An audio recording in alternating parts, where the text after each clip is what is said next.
Greetings and welcome to the latest episode of Si yo fuera una canción, If I Were a Song.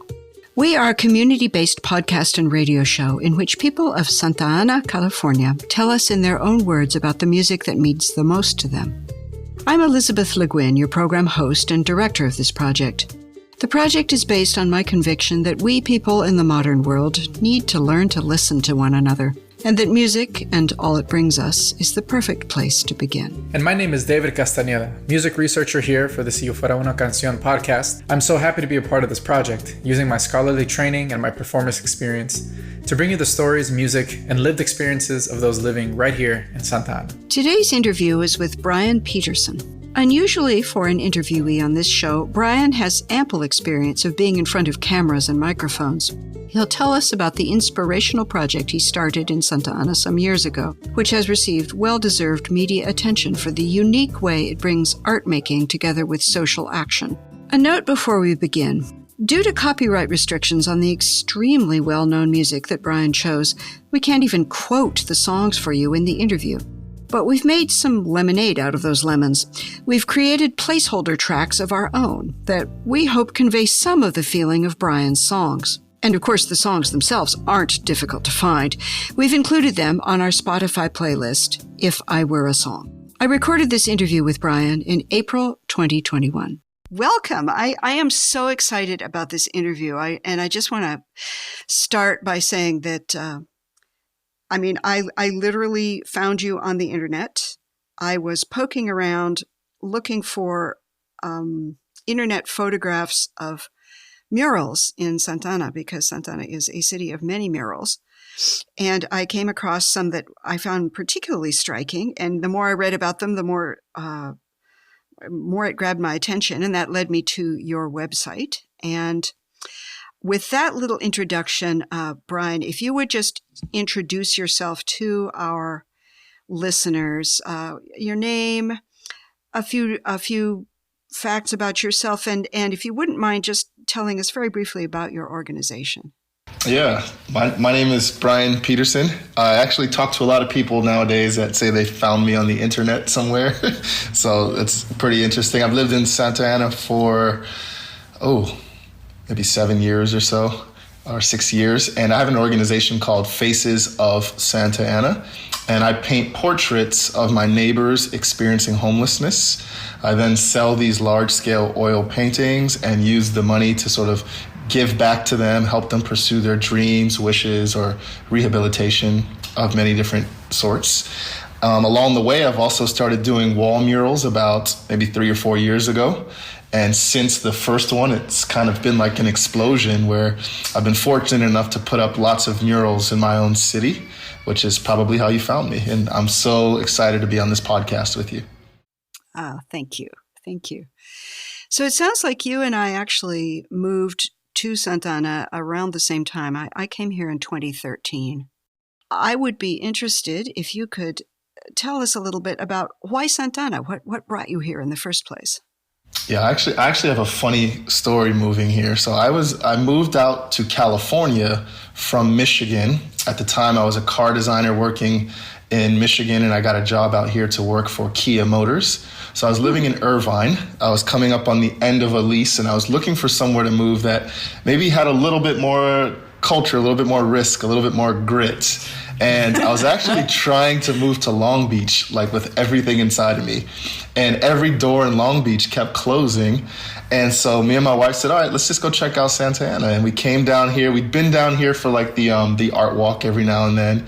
And so we're like, let's check that city out. And we found a place that just met our every need. It was within our budget. And I think fate has brought me here. I honestly feel like, the minute I sort of landed here and became a resident, my art started to come out of me because I wasn't a painter before. I hadn't painted since first year of college. So in a lot of ways, I'm grateful for this city because it brought art back out of me. Wow. How interesting that a place, just by being the place that it is, and of course, having the people in it that it has, can do something that profound. Wow, that is really cool. So we are, of course, on our website, in our social media apparatus for this podcast, we're going to link to your organization. And I also want to link to the really beautiful little documentary video that is available about your work and your organization. It's about 13, 14 minutes long. It's a lovely little testament to what it is you're up to here, which is unique and really beautiful in just on every level, and such an enrichment to this already rich place in which we live. The documentary video is called Faces of Santa Ana, and you can find it on YouTube. It's about 13 minutes long. I actually kind of wanted to start with spinning off a little bit from that video before we go to your songs and we talk about them. Just because you said several things in there that really grabbed my attention. You're a very eloquent guy. And you say something early on in that video about how the homeless folks that you've been making friends with and working with for these years, that about how they look.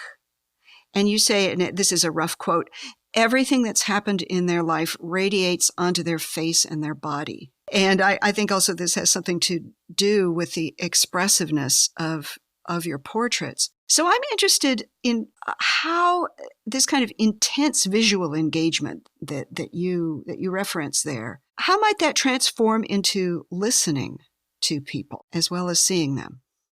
Yeah. Well, that's a great question. That's probably one of the coolest questions I've ever been asked. Thank you for that. Yeah, that quote from the documentary, it's just something that I felt in the moment as they were talking to me, much like this. We all try our best to stay out of the realm of failure, and it's just like somehow it just feels like the things that they've failed in life, like you can see it on them. Like you can see the fact that there's no ability to shower. You can see the fact that there's no ability to maybe clean up or have a fresh pair of clothes or whatever it may be, right? And so it's like all the things that I think me and you have where we can like sort of polish ourselves up if we're having a bad day. They don't have those affordabilities, right? So in terms of listening, I think it's actually quite similar. Hearing people's stories is really important. One of the other things that I've noticed too is with my friends on the streets, sometimes their actual physical voices are voices of somebody that lives in extreme conditions. One man in particular, he used to be a singer. He's like, but ever since I've been homeless, like my voice has changed. And so it could be just the living under the stars and what that means for you, like staying hydrated and all the things that we take for granted. But he like lost his ability to sing since he'd been homeless. So there's even like that audible sound of experiencing homelessness that's actually interesting to think about. So I think it's between those two things, the stories and then also their physical voices. And I think there's a lot to unpack there. Boy. Yeah, I mean, I had been thinking along the lines of the stories, of course, but you're right. There's the actual, just the vocal quality and what those extreme conditions can do to us very rapidly, I think. You make a strong point in the video and just now that those of us who are housed, it's very easy to take it for granted. And honestly, in terms of human rights, we ought all to be able to take it for granted, right? It is a human right to have housing. And we are in violation of the rights of our fellow Santaneros, our fellow citizens who don't have that. And so, yeah, just have how that shows up sonically. It's like a chasm or a gap that I have not figured out how to cross, as you have figured out in this very clever and beautiful way, how to cross using your painting into a state of communication and solidarity with people who don't have homes. Just establishing contact, establishing dialogue with people who are living under such different conditions It's fundamental. And I just want to say again how much I admire the way you've managed to do that. Thank you. Thank you so much. So I asked you to choose 2 songs. One, the first that we'll talk about, representing in some way where you come from. And I always say about that this can mean a lot of different things to different people. It does not have to mean where you come from geographically. I'd actually like you to introduce the song to us. And then before we listen to it, just tell us a couple words about why you chose this song. Yeah, so this song specifically, as to like where I'm from, is the song "We Are the World," and I think it was like a Quincy Jones production, and it has like 30 different artists in it. But I think it's the actual name of the song is called "USA for Africa." I believe it was a charity song for Africa, which I love. And there's just something about this song that connects me with humanity in a way that's really difficult for me to describe in words. So this is going to be a very interesting podcast. But that's how I would like to introduce the song. Well, it's that live edge between the experience of music, which is profound for everybody, I think, and the act of putting it into words. That's where we live. That's what this whole podcast is about. So, yeah, it is difficult. It's always difficult, and that's what makes it interesting.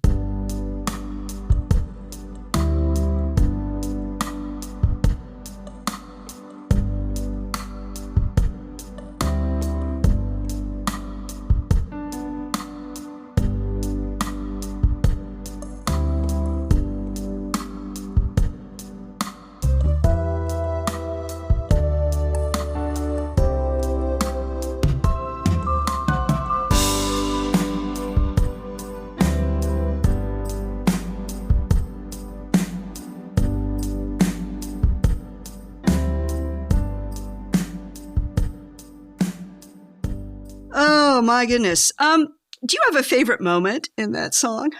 I think in the beginning, I don't even remember who it is, but they say, life is the greatest gift of all. It's like in the very beginning of the song. And it's just like, for me, it just like lights my heart on fire to just remember to be grateful that we are alive and that we can be part of something bigger than ourselves. And so, I don't know, that song just gets me fired up. I'm in my studio just looking at my paintings on the wall of my neighbors, and like with that soundtrack on is really powerful. Yeah, it is powerful. And you said being part of something larger than ourselves. I mean, I think the part I like the best are the chorus parts. I mean, it's amazing how all these different artists, and they're so different from each other, but when they're all singing together as a chorus, that is the most amazing sounding chorus. Right? If you just think, like, when I think about it, I'm like, these are like the giants of their respective genres, right? So these are people that were leading whatever genre they were singing in, whether it was like pop or country, and for them to like put aside their egos and be a part of a song that is like a collective experience. I give all the kudos in the world to Quincy Jones for like organizing that, because I think there's way more to this song than we probably realize in order for us to be able to talk about it today. I think there's probably a lot of things that happened in the back studio room that we'll never know about, you know? Oh, yeah. There's a video, a kind of behind the scenes video. I haven't watched it yet. It's an hour long, and some of it's in Japanese, but it's about that very thing. Like, how was this put together? It was really quite something. But the result, it really does like just manifest what it's talking about, is this like overcoming individualism and maybe some of the selfishness that comes with that, and becoming a whole that's greater than the sum of its parts. So I'm guessing you might have chosen this really, this iconic thing also in part because it does represent this like coming together of art and social action. And in the largest possible way. I mean, they generated, I forget how many millions of dollars were made in the sales of just this one single. And it really did go to Africa, and it really did help some people there. And that's pretty extraordinary. Yeah, it's like it was like probably one of the most like creative fundraisers ever, you know, and it was like you said, it was extremely creative in how they even came up with the idea to do that. Okay, this is David here. So Elizabeth, what do you think about We Are the World? This was such a creative project to bring these 45 some odd megastars together to raise all this money for Ethiopia. What do you think about it? Oh man, I mean, I think so many things about it, and a lot of people have thought a lot of things about it. As you mentioned earlier when we were chatting about this song, it's already more than 30 years old. It's older than most of the people on our production team. But I think I want to really bring up something that actually is it's in the title of the song. And it's something that I've been chewing over a lot in my own mind. So the informal title of this song is We Are the World. I think it was Harry Belafonte's idea, and then Quincy Jones, right. Michael Jackson, Lionel Richie, right. They all collaborated on creating it and putting it together. I think that it's received a certain amount of blowback or criticism for that title. I mean, these are people who had easy access to microphones and to an international audience of millions. And yeah, it's easy for them to say, we are the world. But that this was maybe kind of a way of erasing the actual voices of the people that the song was meant to benefit. And I've been kind of agonizing over this. And so I would really like to know your thoughts about it. I think it's one of those things where, for better or for worse, it's pop music, right? And by that I mean the fact that these people had the ability to touch so many people internationally, the fact that they were superstars is what allowed them to raise this much money. That being said, American pop music hasn't necessarily been known for extremely critical poetry or lyricism. It's not meant to be that profound. That's not to say that there aren't and there isn't a lot of North American pop music that has spectacular lyricism. That's not what I'm saying. They came together to raise money to help people in Ethiopia, but the project has been so successful, the money has gone to many other different places and people. So that was their goal, and they accomplished it, and it's still making money every year. So I think that for what it was set out to do and for what they intended it to do, it is a success. Does it perhaps use language that we wouldn't agree with today? Sure, but so does a lot of stuff. We have to remember that it's pop music and pop music for a reason. And a lot of these artists, perhaps weren't thinking the way that we think today, which is fine. Yeah. Good point. I feel like my academic underwear is showing. I've got to find political meanings in everything that is said, and yeah, the simple fact, this was. Well, pop music, popular music, it was tremendously popular. 20 million people bought this single, and a good deal of money was raised. And yeah, I'd forgotten about the fact that the song is still raising money. So yeah, good catch. There doesn't have to be a political analysis behind every single song title.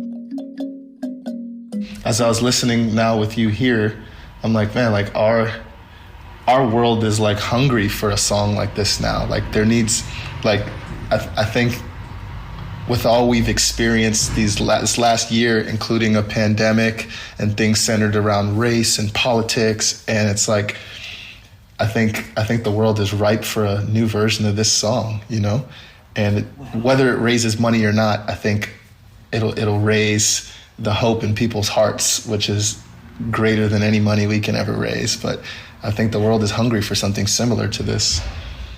Yeah. What an interesting idea. I mean, what would that song be like? Just trying to do the thought experiment. What would that song sound like? And who would write it? Yeah. Right.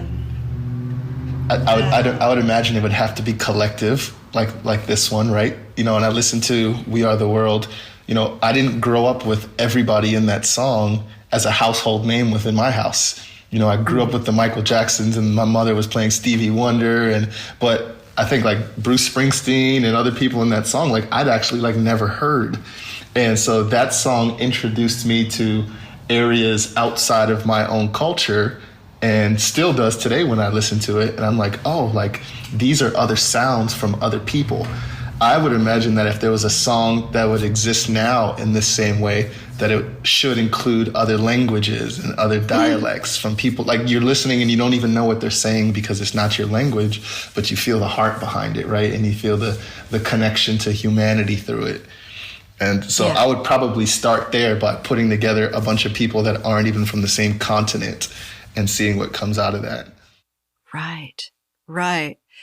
That's a very cool idea. Yeah. The way music generates hope through rhythm, because it just keeps us moving. It's really interesting that we're talking along these lines, that we need a song like this today. I think we would also probably all agree that it would be a different song and, maybe along the lines that you just laid out. And that takes me back to something that you said in the documentary video that I referred to at the beginning of the interview, about you're not here to fix people. You're here to love them. And I think this is a really interesting area. I don't know how to put it exactly, but like the interface, let's say, between love and feeling love for your fellow humans and loving work being done in the world that is of use to your fellow humans. And how does that interface work? And how do we make that translation between, a feeling that's just inside of us to doing work in the world? Yeah, I think it's so interesting. I don't know if you can, I don't think you can read in a book how to love someone, right? That's not like an educational thing, right? And so I had to discover this the hard way, obviously, where in the beginning of Faces of Santa Ana, I realized that I was trying to fix people. And when they wouldn't get fixed, or they wouldn't go to rehab, or they wouldn't go into a shelter, or they wouldn't seek employment, or whatever the situation would be, I would find myself extremely disappointed and wanting to separate from them. And so I had to check my own heart and say, okay, well, if this person doesn't want to change to meet my individual expectations, will I still be around? Will I still be a friend? And when I realized that my answer was no, I had to make a change, right? Which is probably going to lead into our next song, but that's what happened to me. I had to change me. And I just, through experience, I had to learn to love. I've read about it in books, I've heard about it in movies, I've seen it on TV, but until you're forced to actually live it out, I'm not sure you can grab a hold of what it actually means. Yeah.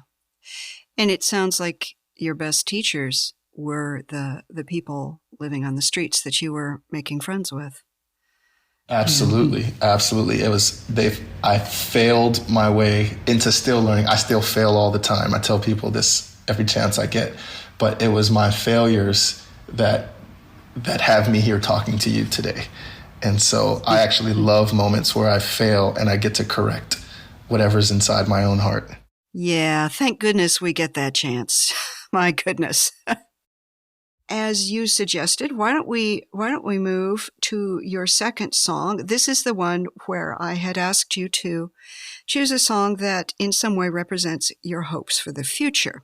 So tell us just a thing or two about this song, what it is, of course, and how it came into your life. And then we'll listen to it. Yeah. I don't remember when it came into my life. I just remember singing it as a kid. So somewhere there in my child years. But this song is Michael Jackson, Man in the Mirror. And I'm going to preface it by saying I'm a man of extreme faith. And so I like listening to worship music and I like going to church, and I use the Bible as a means for me to sort of figure out how to navigate my place in the world. But I get made fun of for this all the time, Elizabeth. I tell people all the time, I'm like, Man in the Mirror, for me, is the greatest worship song ever written. And they're like, what are you talking about? I'm like, well, listen to the words. It's talking about change in the world happening within the individual heart of the people. And that's what I've seen in my own life. We just talked about it. me changing my heart is changing my city and changing relationships that I have in my city and changing the look of my city. There's now murals that you've seen because I changed my heart.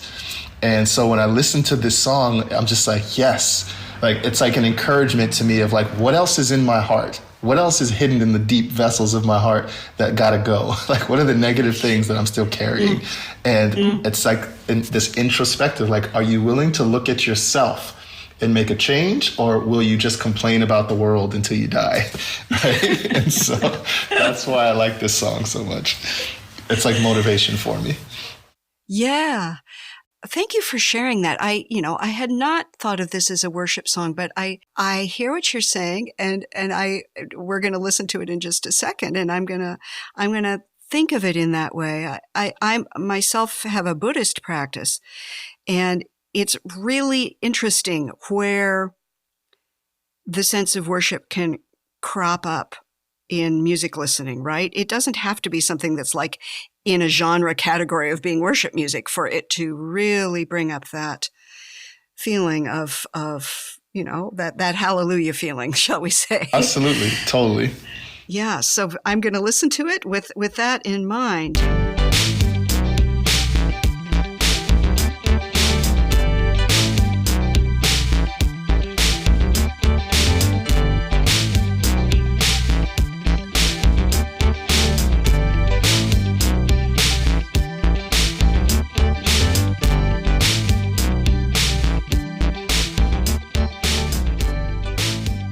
That just make you want to run out into the world and make that change? Yes, it does. Oh my gosh. I wanted to start by naming something that I find really striking about this song. It happens right at the beginning, and then kind of toward the end again, you hear it when he's kind of setting up what the song's about. And there's just so much struggle in his voice. I mean, you can hear him actually like gasping and kind of forming his words. And you can hear there's a tremor in his voice when he actually sings things. And it's just like, I feel like he's really, really foregrounding this sense of struggle. And I know that that's actually just kind of part of the style that he sings in, but because I'm coming from this outsider place, I hear that, and I hear that as like really a part of the meaning that the song brings. And I mean, we know that Michael Jackson, he did struggle. He struggled so much. And there's some ways in which I think he was not successful in his struggle. He died much sooner than he should have. And I don't think he had a particularly happy life. Yeah, make a change, but it's not easy. And for some of us, it's even harder, I would like to invite you to talk a little bit about the struggle and how that forms part of your experience, your project, and maybe also your experience of this song. Yeah. Are you speaking, would you like me to elaborate specifically on Michael Jackson's struggles or just in general, the struggle? I was thinking more in general. I mean, Michael Jackson's struggles have been dissected publicly far more than is necessary. The poor man doesn't really need more of that. But he is an icon, I think, of struggle and of a great artist who struggled really painfully. And you can hear it in this song. That's what made me bring it up. Mm-hmm. Yeah, I think I love that you picked up on that in the beginning of the song. And I feel like for anybody, including myself, change is really hard. And the interesting thing is that change is also like pretty much the only thing that's guaranteed in life is change, right? Like we're going to change the way we look. We're going to get gray and old and change jobs and change family. And like, so change, although it's the thing we try to reject the most, is like actually like the one thing that's guaranteed. And so I've been talking to you for the last 40 minutes here about how much I love those moments when like I know I'm due for an upgrade in my own heart, right? Because either something was highlighted to me through one of my friends experiencing homelessness or any other scenario. And I try to carry a mindset now where a struggle or a difficult scenario or a moment where, let's just say, I should change, is actually an opportunity for what I'd like to call like an upgrade, right? But it's never easy. It always hurts. It can cause you to lose sleep, right? It could stress you out. But these are the only moments where I believe we truly grow. It's like if I was in a gym and I'm working out, I have to like tear my muscles and cause pain in order to see progress. Okay, Man in the Mirror. This song, man, it is such a terrific piece of music. And in doing my research about it, I listen to it a lot of times, and I got to say, it doesn't get old. It achieves that kind of head of steam of being inspirational and motivational and musically motivational, just the way it's set up. One thing that I learned in researching it is that Jackson actually, he's got a whole gospel choir in there singing in the song. Yep. And so, that inspirational, motivational thing, that's got some real sonic roots in a sonic practice that is directly linked to worship practices. So Brian comments on this and says this is the best worship song ever, and he's not wrong. It really is. It's right there on that edge between being what you called earlier is just popular music. Well, yeah, it is. But it's also actually doing some of what worship does. It's such an interesting combo. And it's so interesting that this song made number one. I think what I appreciate most is Brian's connection to it, right? And that's one of the things I think as a researcher myself that I've always tried to appreciate is that people can create connections with music that are super, super, super meaningful. So for him, it's one of the best worship songs in the world. And I think anything that can impact someone that deeply is to be respected and appreciated in and of itself, Absolutely. I mean, that's fundamental to this podcast. And so I think the change that he's talking about in the song is supposed to be painful for us when we look in the mirror and confront ourselves. Ah, yeah. Well, that sure fits with what I was hearing. It's just this sense. It's almost like he's like trying to give birth to something at the beginning of the song. He's just, he's struggling so much. And this is a kind of a larger question. And I think it refers to this song.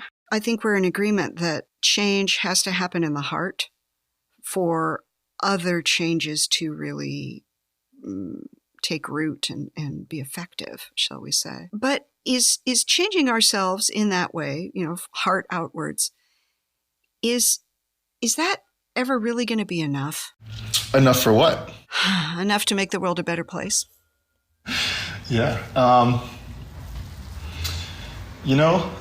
So I've looked at the last couple years of my life, and it feels like because I've taken a deep look inward to just adjust. And when I say change, it doesn't even have to be like, I need to change the way I do something. It could even be, I need to change the way I talk to myself.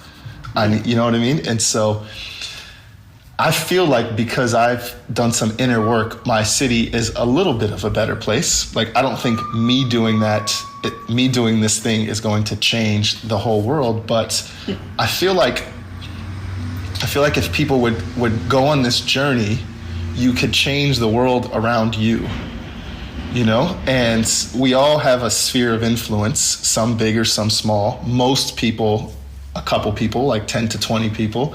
And what would it look like for you to change that world, right? Because you can do that, right? And so will that end up in world peace? I don't know, but I feel like that could end up with, wow, I'm so glad I met that person. Like you can influence people's lives who then go on to influence others. And so I don't think our goal should ever be to change the world. I think our goal should always be to do the inner work and influence the people around us in our sphere of influence. And whatever happens with that is what happens, Wow. Words of wisdom. Thank you. Yeah, I get myself all tied in knots because I feel like I somehow have this responsibility to actually change the world. And that's kind of absurd and maybe a little bit arrogant. But boy, do I get tight and knots around it. And it takes me back at, thinking of the other song of We Are the World. Well, the title of the song kind of says it all, but there's that line, we're saving our own lives. And I'm not quite sure what that line means. And I know that they got some blowback for that line because it was felt to be kind of like narcissistic or something, but it's not. I think they're talking about what you're talking about. It's like, you gotta pick your battles, or you'll just be flailing around and not doing the world or yourself any good at all. Yeah, and I think in Man in the Mirror, I felt like there was like a similar line that I could be wrong, but this is how I've always interpreted it, where he says, I'm a victim of a selfish kind of love, right? And, like the purpose of me on this podcast saying like, take a look inside and change, right, is not so that we could end up in a selfish kind of love where the world is all about me now, right? I think that's looking inward is like the first step to understanding how to connect outwardly, right? And that line in the other song, I feel like the way I've always interpreted it, and I could be completely wrong, is that like, I don't feel like I've been placed here on planet Earth to just save my own life, to make sure all my needs are met, and to forget that there's a larger world around me where there are other needs and there are other issues. And so if I can live a life that is outside of just my own interests, I think that's part of making the world or your sphere of influence a better place.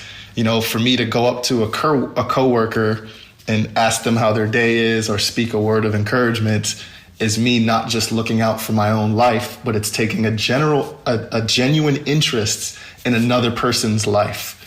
And so when I always heard that line, we're saving our own lives, I've always thought that line always meant to me, like, don't just live a life unto yourself. Like, make sure something relative to what you do is reaching other people and helping other people and loving other people. And that's kind of how I always interpreted it.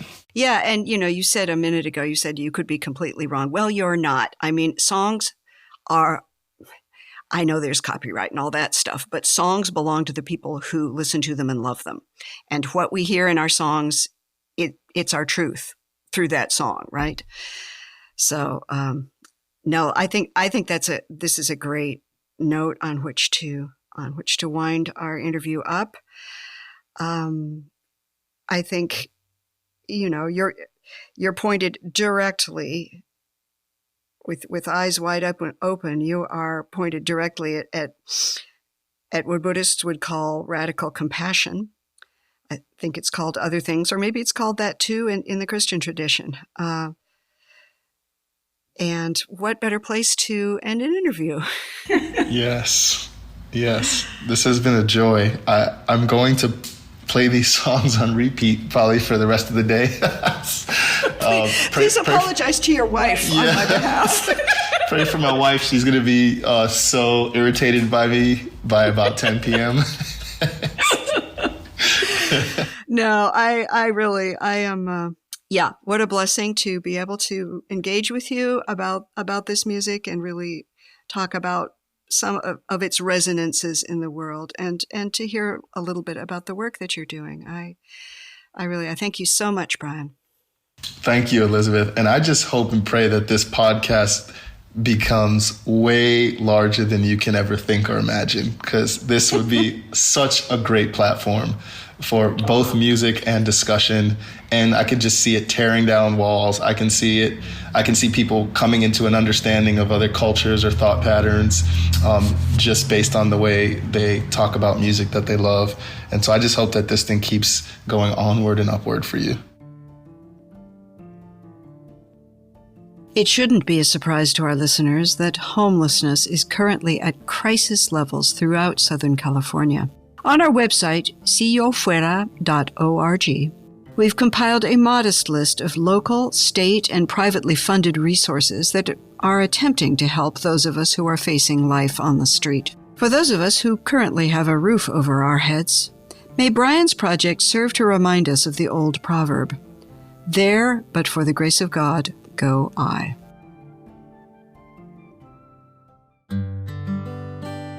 Would you like to know more? On our website at siofuera.org, you can find lyrics to the songs we discuss, our blog about the issues of history, culture, and politics that come up around every song, links for listeners who might want to pursue a theme further, and some very cool imagery. You'll also find playlists of all the songs from all the interviews to date, and our special staff-curated playlist as well. We invite your comments or questions. Contact us at our website or participate in the Sillo Fuera conversation on social media. We're out there on Facebook, Instagram, Twitter, and TikTok. And then there's just plain old word of mouth. If you like our show, do please tell your friends and your families to give it a listen. And do please subscribe on any of the major podcast platforms.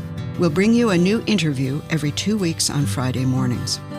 Julia Alanis, Cynthia Marcel de la Torre, and Wesley McClintock are our sound engineers. Zoe Broussard and Laura Diaz hold down the marketing. David Castañeda is music researcher. Deaneira Garcia and Alex Dolvin make production possible. We are a not-for-profit venture currently and gratefully funded by the John Paul Simon Guggenheim Foundation. For now, and until the next interview, keep listening to one another. I'm Elizabeth Le Guin, and this is Si Yo Fuera Una Canción, If I Were a Song.